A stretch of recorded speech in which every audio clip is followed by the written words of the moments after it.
20장. 한 주의 첫날 이른 아침이었다. 아직 어두울 때 막달라 마리아가 무덤에 가서 보니 무덤을 막고 있던 돌이 입구에서 옮겨져 있었다. 그녀는 곧장 시몬 베드로와 예수께서 사랑하시는 다른 제자에게 숨가쁘게 달려가서 말했다. 사람들이 주님을 무덤에서 꺼내갔어요. 그들이 그분을 어디에 두었는지 모르겠습니다. 베드로와 다른 제자가 즉시 무덤을 향해 서로 앞다투어 달려갔다. 다른 제자가 베드로를 앞질러 무덤에 먼저 도착했다. 그가 몸을 구부려 안을 들여다보니 거기에 고운 배가 놓여 있었다. 그러나 그는 안으로 들어가지는 않았다. 시몬 베드로가 그의 뒤에 도착해서 무덤 안으로 들어가 보니 고운 배가 놓여 있었다. 그분의 머리를 감쌌던 수건은 고운 배와 함께 있지 않고 따로 가지런히 개어져 있었다. 그제야 먼저 도착했던 다른 제자도 무덤 안으로 들어와서 증거를 보고 믿었다. 그분께서 죽은 자들 가운데서 살아나야 한다는 말씀을 아직 아무도 깨닫지 못하고 있었다. 그 후에 두 제자는 집으로 돌아갔다. 그러나 마리아는 무덤 바깥에 서서 울고 있었다. 그녀가 울면서 무릎을 꿇고 무덤 안을 들여다보니 흰옷을 입은 두 천사가 거기에 앉아 있었다. 한 천사는 예수의 시신이 놓여있던 자리 머리맡에, 다른 천사는 발치에 앉아 있었다. 천사들이 마리아에게 말했다. 여자여, 어찌하여 우느냐? 마리아가 말했다. 사람들이 내 주님을 꺼내갔습니다. 그들이 그분을 어디에 두었는지 모르겠습니다. 마리아가 이렇게 말하고 나서 뒤로 돌아서니 예수께서 거기에 서 계셨다. 그러나 마리아는 그분을 알아보지 못했다. 예수께서 마리아에게 말씀하셨다. 여자여, 어찌하여 우느냐? 누구를 찾고 있느냐? 마리아는 그분이 동산지기인 줄 알고 말했다. 선생님이 그분을 모셔갔으면 어디에 두었는지 알려주세요. 내가 그분을 돌보겠습니다. 예수께서 마리아야 하고 부르셨다. 마리아가 예수께 돌아서며 히브리 말로 라보니 하고 불렀다. 이는 선생님이라는 뜻이다. 예수께서 말씀하셨다.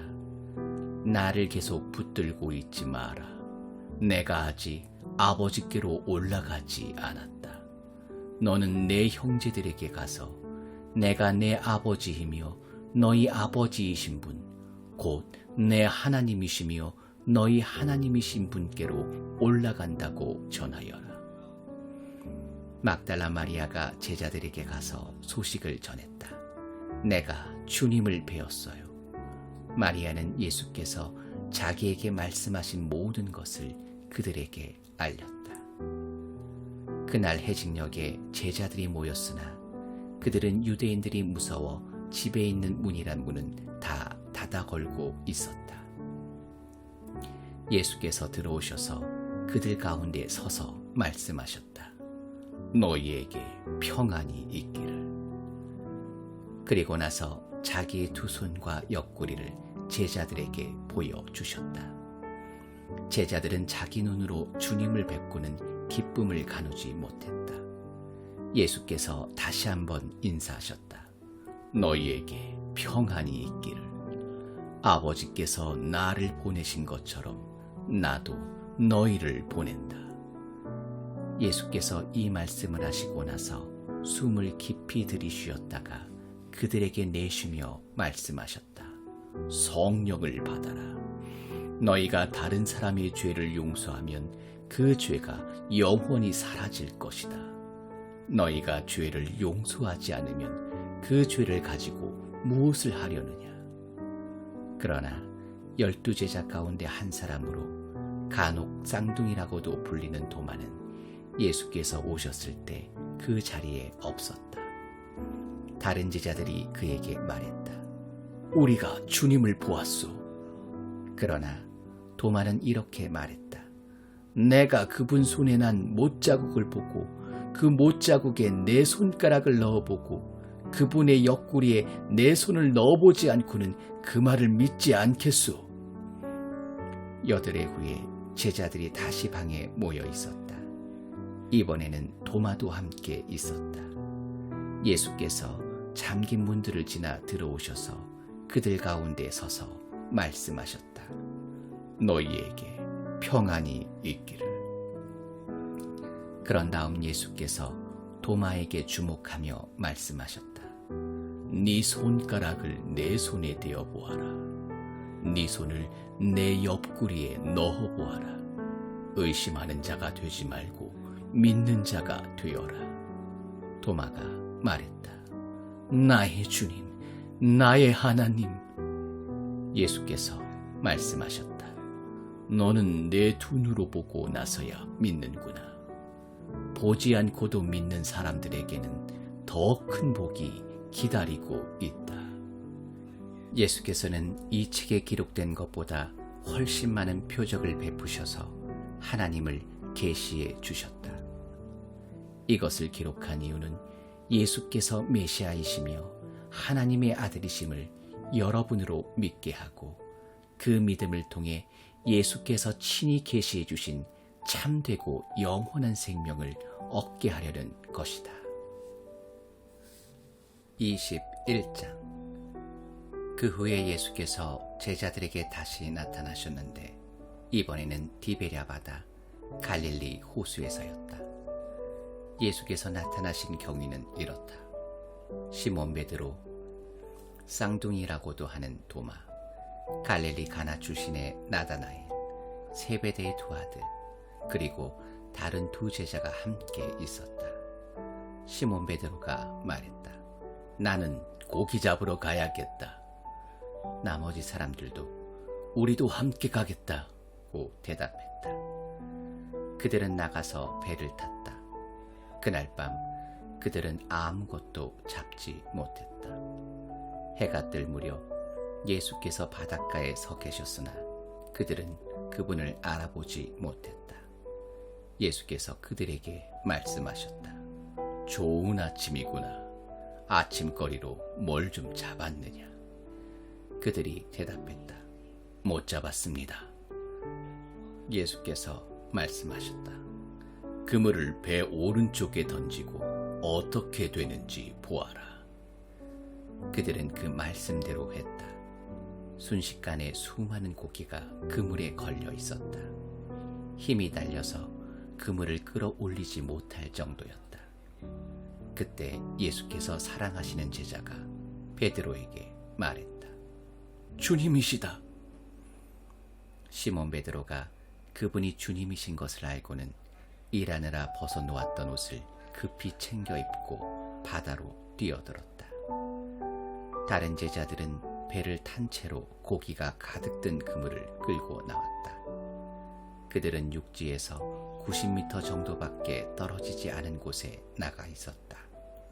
그들이 배에서 내리고 보니 숯불이 지펴져 있고 그 위에 물고기와 빵이 익어가고 있었다. 예수께서 말씀하셨다. 너희가 방금 잡은 물고기를 몇 마리 가져오너라. 시몬 베드로가 다른 제자들과 힘을 합쳐 그물을 바닷가로 끌어올렸는데 큰 물고기가 153마리나 되었다. 이렇게 많은 물고기가 들었는데도 그물이 찢어지지 않았다. 예수께서 말씀하셨다. 아침 준비가 되었다. 제자들 가운데 당신은 누구십니까? 하고 감히 묻는 사람이 없었다. 그들은 그분이 주님이신 것을 알고 있었다. 예수께서 빵을 들어 그들에게 주시고 물고기도 그들에게 주셨다. 예수께서 죽은 자들 가운데서 살아나신 뒤에 제자들에게 살아있는 모습을 보이신 것은 이번이 세 번째였다. 아침 식사 후에 예수께서 시몬 베드로에게 말씀하셨다. 요한의 아들 시몬아, 내가 이 사람들보다 나를 더 사랑하느냐? 예, 주님. 제가 주님을 사랑하는 줄을 주님이 아십니다. 예수께서 말씀하셨다. 내 어린 양을 먹여라. 그런 다음 예수께서 두 번째로 물으셨다. 요한의 아들 시몬아, 네가 나를 사랑하느냐? 예, 주님. 제가 주님을 사랑하는 줄을 주님이 아십니다. 예수께서 말씀하셨다. 내 양들을 돌보아라. 예수께서 세 번째로 물으셨다. 요한의 아들 시몬아, 네가 나를 사랑하느냐? 예수께서 내가 나를 사랑하느냐 하고 세 번째 물으시니 베드로는 근심이 되었다. 주님은 모르는 것이 없습니다.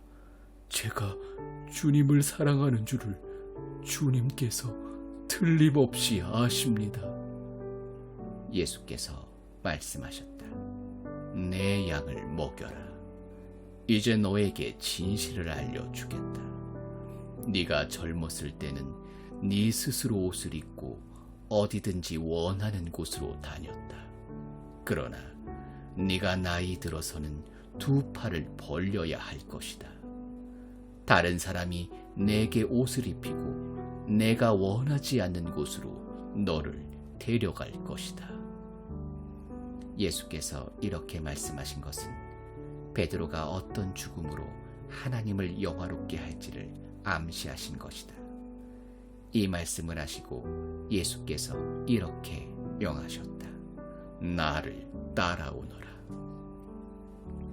베드로가 고개를 돌려보니 예수께서 사랑하시는 제자가 바로 뒤에서 따라오고 있었다. 베드로가 그를 보고 예수께 물었다. 주님, 이 사람은 어떻게 되겠습니까? 예수께서 말씀하셨다. 내가 다시 올 때까지 그를 살려두고자 하더라도 그것이 너와 무슨 상관이 있느냐? 너는 나를 따라오너라. 그래서 그 제자가 죽지 않을 것이라는 소문이 형제들 사이에 퍼진 것이다. 그러나 예수께서 하신 말씀은 그런 뜻이 아니었다.